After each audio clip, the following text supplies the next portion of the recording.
Tollywood senior star హీరోలలో నటసింహం Nandamuri Balakrishna ప్రస్తుతం ఉన్న speed form మరెవరికి లేదు అనడంలో ఎలాంటి అతిశయోక్తి లేదు.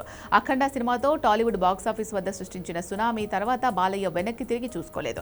ఆ తర్వాత వచ్చిన ప్రతి సినిమా ఒక్కదానిని మించి మరొకటి సాలిడ్ హిట్స్ సాధిస్తూ బాక్సాఫీస్ వద్ద రికార్డుల వర్షం కురిపించాయి. ప్రస్తుతం బాలకృష్ణ లైనప్ లో భాగంగా స్టార్ డైరెక్టర్ కొరటాల శివతో ఒక భారీ చిత్రాన్ని అనౌన్స్ చేసిన సంగతి అభిమానులకు తెలిసిందే. బాలకృష్ణ కెరియర్లోనే 112వ చిత్రంగా ఈ సినిమాను అత్యంత గ్రాండ్ గా ప్రకటించారు. అయితే గత కొద్ది రోజులుగా సోషల్ మీడియాలో అలాగే టాలీవుడ్ వర్గాల్లో ఈ ప్రాజెక్ట్ ఆగిపోయిందంటూ రకరకాల ఊహాగానాలు రూమర్స్ విపరీతంగా వైరల్ అయ్యాయి. ఈ ప్రచారంలో ఎలాంటి నిజం లేదని మేకర్స్ స్పష్టం చేస్తూ రూమర్స్ కు ముగింపు పలికారు.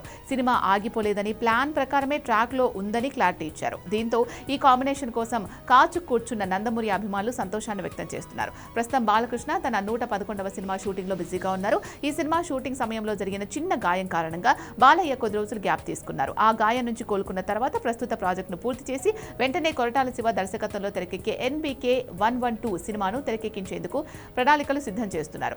మాస్ ప్లస్ సోషల్ మెసేజ్ కలయికలో కొరటాల శివ మార్క్ మేకింగ్ తో రాబోతున్న ఈ సినిమా బాక్సాఫీస్ వద్ద మరిన్ని కొత్త రికార్డు సృష్టిస్తుందని ట్రేడ్ వర్గాలు ధీమా వ్యక్తం చేస్తున్నాయి.